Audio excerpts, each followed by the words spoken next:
سلام علیکم دوستان عزیز، خوش آمدید به درس 39 زبان انگلیسی ما. زبان انگلیسی از صفر از روی کتابی Basic English Grammar by Betty Azar.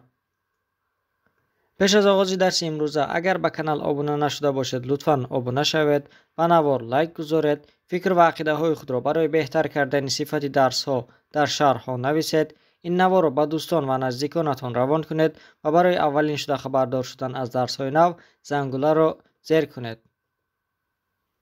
چون هر وقته درس امروزه رو نیز با quote of the day یعنی سخن روز آغاز میکنیم و سخن روز امروزه من چنین است: Where there is love, there is life by مهاتما گاندی. ترجمهش به زبان تاجیکی می شود: هر جایی که محبت باشد آنجا حیات است. سخن مهاتما گاندی. چنانکه که میدانید ما در باب پنجم کتاب یعنی chapter 5 قرار داریم و موضوع باب پنجم کتاب talking about the present یعنی گپ زدن درباره حاضر می باشد و امروز ما موضوع پنجم باب پنجم رو میگذاریم و موضوعمان there plus be yes no questions میگذاریم با درس امروزه.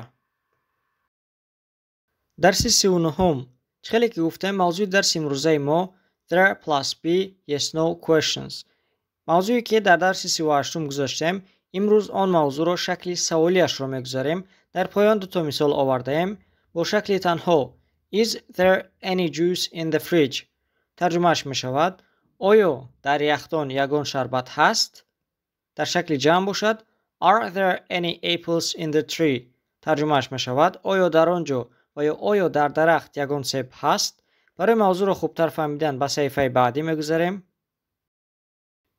خیلی که گفتم موضوع درس امروزه ما there plus be yes no questions یعنی درسی که ما در درس قبلی گذاشتیم آن موضوع رو امروز شکل سوالیش رو میگذاریم. در درس قبلی ما در یگان جا بودن یگان چیز رو با زبان انگلیسی آموختیم و امروز سوال میدهیم که آیا آن چیز در آنجا هست و فرمولای درس امروزه ما چنین است: be plus there plus subject. عیناً همان فرمول است، تنها فعل to be در اول جمله آمده است و کلمه های is و are در زبان انگلیسی میگوییم فعل to be. مثال A رو میخونیم: Is there any juice in the refrigerator؟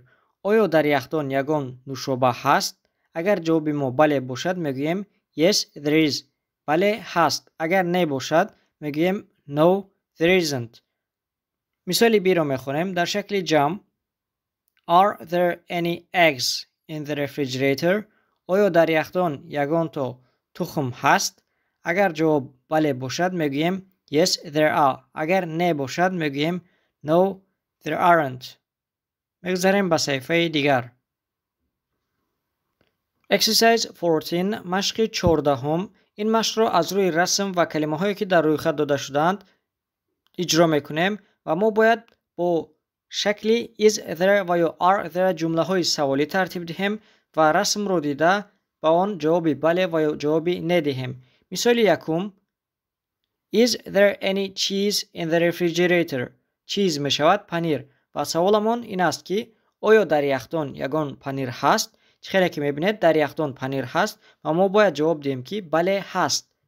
جواب می دهیم yes there is. بله هست. مثال دیگر: Onions پیاز. Are there any onions in the refrigerator؟ آیا در یخدان یگان تا پیاز هست؟ خیلی که می بینید در یخدان پیاز نیست و جواب ما می شود نه نیست و این را به زبان انگلیسی می گوییم no there aren't. نه نیست. شما هم با کلمه هایی که در روی خط داده شدند با هر کدامش جمله سازید، جمله سوالی و رسم رو دیده با آنها جواب بله و یا جواب نه دهید. Exercise 15 مشق 15.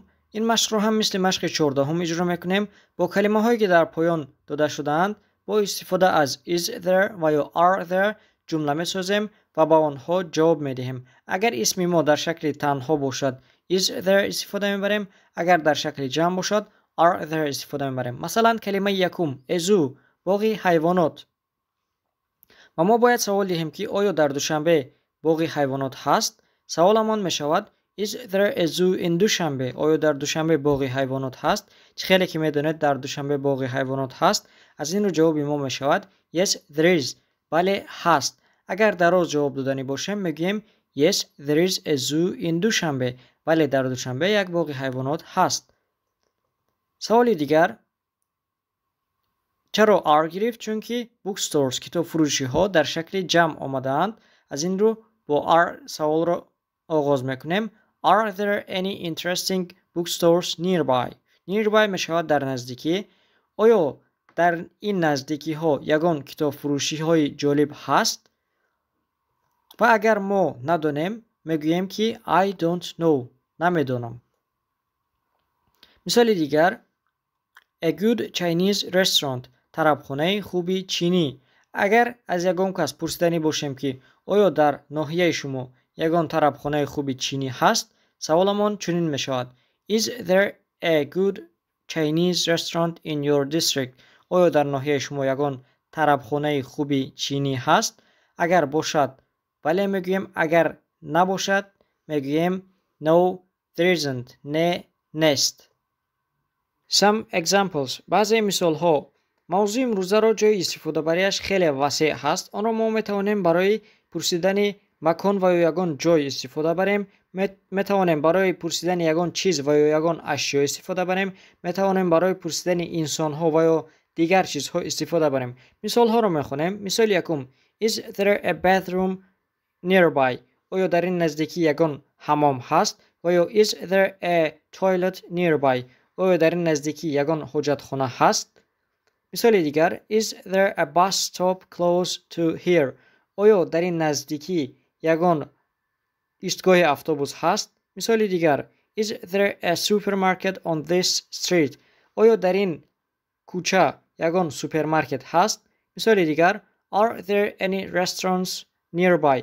آیا در این نزدیکی یگان طربخانه هست؟ مثال دیگر Are there any pharmacies nearby? آیا در این نزدیکی یگان داروخانه هست؟ مثال دیگر Is there a school near your home? آیا در نزدیکی خانه شما یگان مکتب هست؟ چطوری که دیدید در اینجا برای پرسیدن جایها و مکانها موضوع امروزه رو استفاده بردیم. مثال های دیگر materials things چیزها و یا اشیاها Is there any milk in the fridge? آیا در یخدان یگان شیر هست؟ مثال دیگر Are there any plates on the table? آیا در بالای میز یگان تو طبق هست؟ مثال دیگر Is there enough time? آیا وقت کافی هست؟ مثال دیگر Are there any seats available? آیا یگان جای مناسب و یا جای خالی هست؟ Is there a message for me? آیا برای من یگان پیام هست؟ People. مثال دیگر Is there a problem?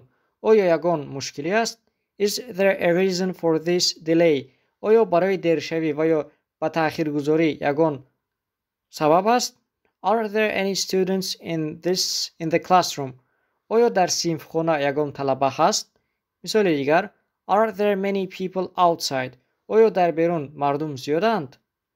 Are there any questions? آیا یگان سوال ها هست؟ New words کلمه های نو love محبت life حیات fridge refrigerator هر دویش یک معنا دارند. یخدان juice نوشابه شربت cheese پنیر egg تخم bread نان butter مسکه onion پیاز flour آرد flour گل هر دویش یک خیل تلفظ می شود. strawberry توت زمینی و یا کلوبنیکا potato کارتوشکا zoo باغ حیوانات airport فرودگاه pharmacy داروخانه hospital بیمارخانه lake کوه museum آثارخانه bookstore کتاب فروشی تئاتر دو شکل نوشت دارند. هر دویش درست است. swimming pool حوض شناوری. در اینجا درس امروزه ما به پایان میرسد و وظیفه هایی که ما بعد از این درس به شما میدهیم یکم مشق های کتاب را به دفترتون نویسید. مشق های 14 و 15 باب 5 کتاب را به دفترتون نویسید. دوم با there plus be yes no questions یعنی با موضوع امروزه 15 جمله نویسید. سوم، کلمه‌های نو را از یاد کنید و در جمله‌سازی استفاده نمایید. در اینجا درس نوبتی ما به پایان رسید. اگر به کانال ابونه نشده باشید لطفاً ابونه شوید. به نوار لایک گذارید. فکر و عقیده های خود را برای بهتر کردن صفت درس ها در شرح ها نویسید. این نوار را به دوستان و نزدیکانتان روان کنید و برای اولین شده خبردار شدن از درس های نو زنگوله را زیر کنید. از همه شما برای تماشای نوارهای ما تا آخر منت داریم. لطفاً با ما باشید و با ما زبان انگلیسی را آسان و رایگان آموزید.